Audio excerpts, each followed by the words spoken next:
Bueno, pues Amisisir, como ya sabéis, tiene dos partes, ¿no? La parte de mentoría social y la parte, o acompañamiento, y la parte de circo social, ¿no? Tenemos un tallerista que es un clown, Rufi, y las clases son súper divertidas con él.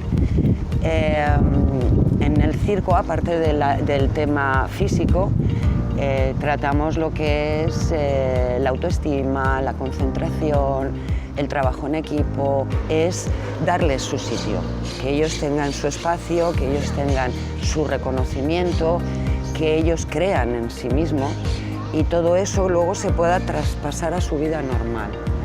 El yo sirvo, el yo puedo,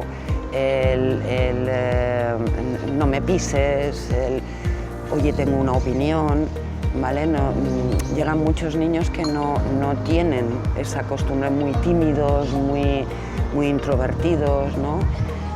Recuerdo un año que tuvimos un niño que era autista selectivo y no hablaba con los adultos, solo hablaba con sus iguales, ¿no? Y este niño salió al final del curso, del proyecto, hablando con la referente, hablando conmigo, hablando con Rufi. Obviamente el mentor tuvo un papel fundamental y el taller de circo, ¿no? Que se le dio un lugar y se le dio un espacio donde él pudo desarrollarse y pudo hablar, ¿no? Algunas sí funcionan como parte de Amisisir.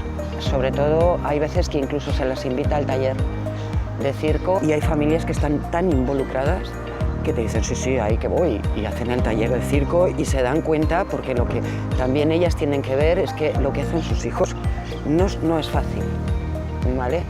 Y al darse cuenta de que no es fácil es cuando hacen el clic.